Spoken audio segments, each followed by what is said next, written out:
राय सरकार में राज्य में जो जमीन की लूट है उसमें प्राइवेट लोग में पूर्व मुख्यमंत्री जी की पत्नी भी है, कल्पना सोरेन जी, उनके नाम से भी सोहराई लाइफ स्टॉक बना था, उनकी और उनके साली के नाम से, और उस पे भी जमीन अलॉट हुआ था मांडर में। उस पे भी ईडी को कार्रवाई करनी चाहिए। हम डिमांड करते हैं कि ये स्लो नहीं होना चाहिए इन्वेस्टिगेशन, क्योंकि ये मामला भी बहुत सीरियस है और उनके हस्बैंड ही इंडस्ट्री मिनिस्टर थे, पूजा सिंघल इंडस्ट्री सेक्रेटरी थी, और उन्होंने अभी तक उस मुद्दे को अछूत छोड़ दिया है। और इसकी भी ईडी को चाहिए कि कल्पना सोरेन जी से भी पूछताछ इस बात का करे कि सोहराई लाइफ स्टॉक का क्या कहानी है, क्योंकि इंडस्ट्री मिनिस्टर, इंडस्ट्री सेक्रेटरी दोनों जेल में है और जो बेनिफिशियरी वो है बाहर। तो हमारे हिसाब से ये हम डिमांड करते हैं कि इसको कहीं ना कहीं जांच में लाना चाहिए ईडी को, और अर्ली जल्द से जल्द उसकी जांच होनी चाहिए ताकि इसमें लेट नहीं हो, एविडेंस डिस्ट्रॉय नहीं। ये है क्या Sohrai life stock? Sohrai life stock एक कंपनी फॉर्म किया गया और उसी को जमीन अलॉट कर दिया गया मांडर के पास एकड़ में, और वो सरकारी जमीन अलॉट करने के बाद इन्होंने, अब देखिए, मंत्री जो है उनके हस्बैंड, सेक्रेटरी जो है पूजा सिंघल, और बेनिफिशियरी मैडम कल्पना सोरेन जी। लेकिन क्या है कि इसको इस पूरे ट्रांजैक्शन में कहीं ना कहीं उनके और उनके परिवार की सहभागिता है, और मिसयूज ऑफ पब्लिक मनी है, पब्लिक लैंड का लूट है। तो इसकी जांच होनी अति आवश्यक है कि जो जांच एजेंसियां हैं झारखंड में जो अवेलेबल है लोगों के बीच में, उसमें एंटी करप्शन ब्यूरो है जो स्टेट की एजेंसी है, और हम बताना चाहेंगे कि स्टेट की एजेंसी बिना सैंक्शन के विजिलेंस कमिश्नर का वो जांच नहीं करती है। यानी कोई भी मुद्दा आए तो विजिलेंस कमिश्नर से सैंक्शन चाहिए। सैंक्शन जो है तभी मिलेगा जब उनके एप्रोप्रिएट रहे, उनके फेवर वाला रहे, या उनको किसी को प्रोटेक्ट करना है, तब वो जांच नहीं करेंगे और उसको सैंक्शन नहीं देंगे। यदि वो छोटे छोटे मामले में वो सैंक्शन देते हैं, वो भी सालों लग जाते हैं। एकमात्र एजेंसी ईडी है जो जांच कर रही है, एनफोर्समेंट डायरेक्टरेट झारखंड में कई मामलों की जांच कर रही है। उसका हम आप लोगों के सामने ध्यान आकृष्ट करना चाह रहे हैं कि 2021 के बाद से झारखंड में एनफोर्समेंट डायरेक्टरेट एक्टिव हुआ, और उसने मनरेगा से लेकर के, माइनिंग घोटाला से लेकर के, वो राजीव अरुण एक्का और साहेबगंज वाला मामला से लेकर के, और ये जमीन घोटाला तक, ये सारी जांच ईडी कर रही है। लेकिन ईडी का लिमिटेशन है। ईडी वही जांच कर सकती है जिसमें क्रिमिनल केसेस या तो पेंडिंग है, या उसमें चार्जशीट भी हो गया है, उसमें भी ईडी जो है जांच करती है। यहां हुआ क्या है कि जो भी क्रिमिनल केसेस फ्रेश फाइल हो रहे हैं किसी भी ऑफिसर्स के खिलाफ, उसमें जो है शेड्यूल ऑफेंस का वो सेक्शन नहीं डाला जाता है। एक वर्बल इंस्ट्रक्शन है गवर्नमेंट का, जो मेरे एलिगेशन है कि वर्बल इंस्ट्रक्शन है कि आप शेड्यूल ऑफेंस वाला सेक्शन मत डालिए। ईडी जो है उसका कई लेटर हमारे पास है, करीब 10 लेटर है जो अलग अलग मुद्दे पर ईडी ने चिट्ठी लिखी है राज्य सरकार को सेक्शन 66(2) में। यानी जो ईडी ने जांच किया उसी के दौरान उसको ये एविडेंस मिला कि कई मुद्दे में जो क्रिमिनल केसेस पेंडिंग था उसको और आगे बढ़ाना चाहिए था, लेकिन राज्य सरकार ने नहीं बढ़ाया। आपको हम शुद्ध एग्जाम्पल दे रहे हैं। 2 पूजा सिंघल के मामले में 10 लेटर ईडी ने लिखा है, वो मीडिया में भी आया था, कुछ लेटर की कॉपी मेरे पास भी है। उसमें इन्होंने कंप्लायंस ही नहीं किया। इवन यहां तक आया कि जो होम सेक्रेटरी हैं उन्होंने एक पत्र इशू किया कि जो भी ऑफिसर है यदि जाएगा ईडी में, पहले हम लोगों से परमिशन लेगा। उस पर जब ईडी ने उसको क्वेश्चन किया तब वो केस, तब उन्होंने ड्रॉप किया अपने आइडियाज को कि कंसेंट वाला, और तब उन्होंने भेजना शुरू किया।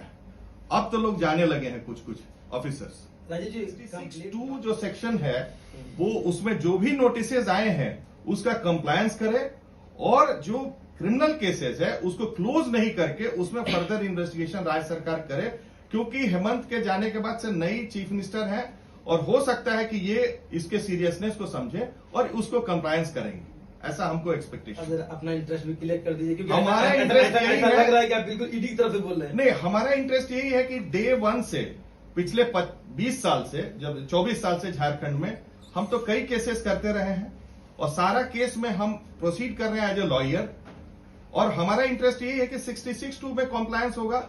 यदि वीरेंद्र राम के केस में वीरेंद्र राम अंदर हो सकता है तो उसमें मिनिस्टर का क्या रोल था, उस समय सेक्रेटरी जो थे उनका क्या रोल था, क्या सेक्रेटरी ने पैसा नहीं कमाया उस समय जब बिल्डिंग कंस्ट्रक्शन डिपार्टमेंट में थे या रोड कंस्ट्रक्शन डिपार्टमेंट में थे, जब इसके एसेट्स इतना हो सकते हैं तो उस समय के मिनिस्टर्स क्या कर रहे थे। वो हो सकता है कि दूसरे पार्टी के भी लोग होंगे या अभी की सरकारों के लोग होंगे, लेकिन इतना तो जरूर है कि कोई ना कोई तो थे। जब वीरेंद्र राम इतना पैसा कमाया, पूजा सिंघल इतना पैसा कमा रही थी 82 करोड़, तो कुछ कोई ना कोई तो होंगे इसके सीनियर ऑफिसर्स या इससे भी बड़े जो सबऑर्डिनेट अफसर्स, तो उनको नहीं पकड़ा गया। तो एक कंपोजिट इन्वेस्टिगेशन 66(2) में इसी के लिए ईडी ने एक चिट्ठी लिखा। ईडी का लेटर मेरे लिए एक इंपॉर्टेंस है कि एक कम से कम जगह मिला हुआ है कि डिमांड करने के लिए कि फर्दर इन्वेस्टिगेशन होना चाहिए। ये भी खूंटी में 13 या 14 एफआईआर हुआ उन पर उस केस में, मनरेगा में, और बहुत पुराना 12-13 का एफआईआर है, कोई 10 का एफआईआर है। जांच जो है सिर्फ जूनियर इंजीनियर तक प्रोसीड की, जबकि मनरेगा जो एक्ट है उसमें क्लियर प्रोविजन है कि जो डिस्ट्रिक्ट कंट्रोलिंग ऑफिसर है वो डिस्ट्रिक्ट कंट्रोलिंग ऑफिसर ही कंट्रोल करता है मनरेगा का जो भी स्कीम इंप्लीमेंट हुए या नहीं हुए। पूजा सिंघल के मामले में कभी भी पूजा सिंघल से पूछताछ नहीं हो पाई थी। जब हम लोगों ने 2019 में पीआईएल किया, उसके बाद जब रेड हुआ तब पता लगा कि इसमें पूजा सिंघल को 5% कमीशन जाता था। और ये जांच क्रिमिनल ऑफेंस के थ्रू जो एफआईआर है उसमें आज तक नहीं हुई। जब 66(2) में चिट्ठी लिखा गया ईडी के द्वारा आपको 18/11/2022 को, तब उन्होंने तभी भी वो जांच नहीं हो पाया आगे। उसके लिए हम लोग सेपरेट रिट भी फाइल किए, उसमें भी कोई अभी तक वो मामला पेंडिंग है, लेकिन कार्रवाई अभी तक नहीं हुई। जनरली कार्रवाई करनी चाहिए थी। ये कंप्लायंस जो है वो ड्यूटी है राज्य सरकार का, क्योंकि सभी चिट्ठी ईडी ने चीफ सेक्रेटरी को लिखा हुआ। इसी तरह वीरेंद्र राम के केस आकाश को, जो आपके यहाँ पत्रकार भी है, उस पर भी 2-3 केसेस हुए जब वो दिखा रहा था डिजिटल प्लेटफॉर्म पे। उसी तरह अनुरंजन अशोक से भी स्पेशल ब्रांच के ऑफिसर से धमकवाया गया 2021 में। 2022 में आगे बढ़े, कई जितने भी नेता उन्होंने इनके खिलाफ रेज किया इश्यूज, उनपे भी आधे दर्जन 1 दर्जन ST/SC का केस लगाया गया।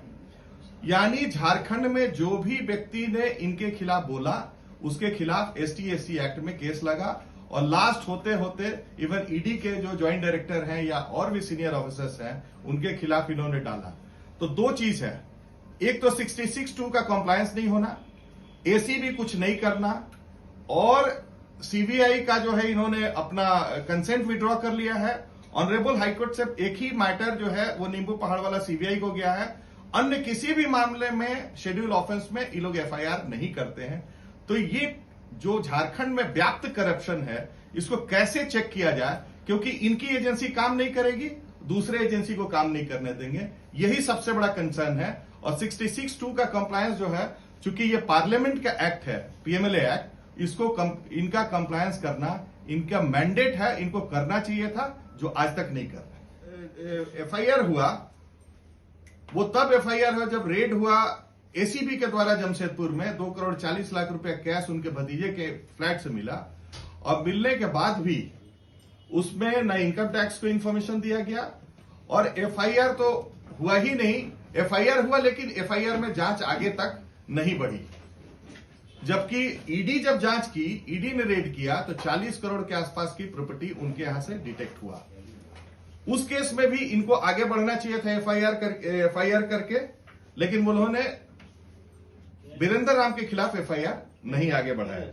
उसी तरह जमीन घोटाला में भी जो लोग भी डिप्टी कमिश्नर रहे हैं, छवि रंजन या अन्य, उनके खिलाफ भी ईडी ने जो एफआईआर हुआ वो 1 पेज का एफआईआर बरियातू थाने में हुआ बड़गाई वाले मामले में। लेकिन 66(2) में जब ईडी ने चिट्ठी लिखा तो उन्होंने उसको आगे नहीं बढ़ाया। यही तरह आगे बढ़ते बढ़ते राजीव अरुण एक्का में भी ईडी ने शेयर किया अपना इंफॉर्मेशन कि फाइल जो है वो एक प्राइवेट बिल्डर के घर में वो लोग जांच रहे हैं और वहीं पे डिस्पोजल करते हैं। उसका सभी लोग जानते हैं कि उसका वायरल हुआ था। तो उसमें 1 मैन कमीशन अपॉइंट होता है और वो क्लीन चिट मिल जाता है राजीव अरुण का। तो ये कंसिस्टेंट एक स्टैंड रहा है राज्य सरकार का कि हम जांच नहीं होने देंगे जो भी करप्शन के केसेस है झारखंड में, और ईडी का जो भी लेटर है उसका कंप्लायंस नहीं करेंगे। और उल्टा ईडी के ऑफिसर्स पे या जो भी सीआरपीएफ के ऑफिसर्स हैं उन पर हम एफआईआर एसटी/एससी एक्ट में कर देंगे, जिसके लिए अलग से ईडी अपना काम कर ही रही है। लेकिन हमारा कंसर्न यही है कि जो भी व्यक्ति झारखंड में बोलता है उसको एसटी/एससी एक्ट में केस में फंसा दिया जाए। कंप्लीट नॉन कंप्लायंस है, जो होना नहीं चाहिए था। ये फेलियर ऑफ कॉन्स्टिट्यूशनल मशीनरी है झारखंड में कि कोई भी स्टेट गवर्नमेंट कैसे डिनाई कर सकती है। इवन वह स्टेट फंक्शनरीज है, कुछ केसेस में इवन बंगाल में भी कंप्लायंस है, लेकिन यहां पे कंप्लायंस नहीं है। अब आपने ये जो आप कह रहे हैं कि बिल्कुल नॉन कंप्लायंस है, स्टेट मशीनरी से, स्टेट फंक्शनरी से कोई भी कह सकता है कि राजीव कुमार कैसे जानते हैं कि हमने कंप्लायंस नहीं किया। हम लोगों ने जो भी केसेस कर रहे हैं, मनरेगा स्कैम में पूजा सिंगल वाला मामला हम ही हैंडल कर रहे थे, हम ही हैंडल कर रहे हैं। बड़गाई वाला जो मामला है लैंड स्कैम वाला भी हैंडल कर रहे हैं, जो छवि रंजन का है जिसमें अमित अग्रवाल वाला भी मामला हम ही हैंडल कर रहे हैं। तो हमको ऑन रिकॉर्ड मालूम है कि इन लोग कंप्लायंस नहीं कर रहे। उल्टा जेल से कॉन्स्पिरेसी रच रहे हैं इन लोग मरवाने का, जिसमें ये रिपोर्ट ईडी ने भी एक दिया था ऑनरेबल हाईकोर्ट में सील कवर में, शिवशंकर शर्मा वाला केस में जो लैंड स्कैम का केस है, उसमें माना था कि ये ऐसी कोशिश हुई थी वहां से मारने का, मरवाने का। लेकिन अभी तक सुनवाई नहीं हो पा रही है। लेकिन हम उसकी कोशिश कर रहे हैं कि 66(2) का कंप्लायंस हो in the interest of public and large. यहां पे जो भी है, मान लीजिए कल को ये एजेंसी नहीं रहेगी, ये एजेंसी नहीं काम करती है झारखंड में, तो सबका अपना अपना फ्री हो जाएगा। जिसको जो करना है कर रहा है, कोई कुछ नहीं कर सकता। एसीबी तो आपका पंचायत सेवक है, क्लर्क छोड़ के इसके ऊपर तो जांच ही नहीं करती। एंटी करप्शन ब्यूरो जो है यहाँ का, वो आज तक आप लोगों ने सुना, इतना दिन हो गया, हम लोग 24 साल हो गया झारखंड, हम लोगों ने कभी नहीं सुना कि एंटी करप्शन ब्यूरो किसी सीनियर अफसर के यहां रेड की हो। जब ईडी जांच करिए उसमें भी नहीं करिएगा, वो मेरा इंटरेस्ट नहीं है, वो पब्लिक इनलार्ज का इंटरेस्ट है। और वो उसको समझ ले, पब्लिक को समझना चाहिए कि ये यदि ठीक रहेगा तभी यह झारखंड चलेगा।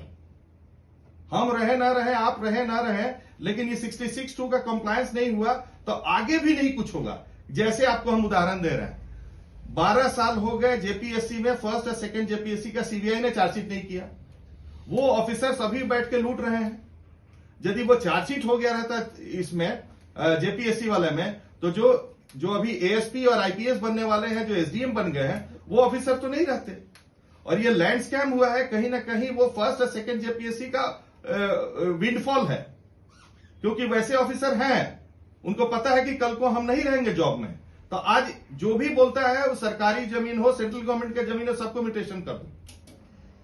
और वही कारण है कि आज के दिन में जो भी लैंड स्कैम वाला जो मामला उठ रहा है, वो लोग ब्लाइंडली कर रहे हैं। हमको क्या मतलब है, हमको करके जाना है, हम अपना पैसा कमा के निकल गए। लेकिन 2010-12 में जो ऑर्डर हुआ था ऑनरेबल हाईकोर्ट ने 145 आदमी को स्टॉप कर दिया था फंक्शनिंग से, यदि वो लोग को स्टॉप हो गया रहता फंक्शनिंग वो ऑफिसर्स का, तो ये नौबत नहीं आता है झारखंड में।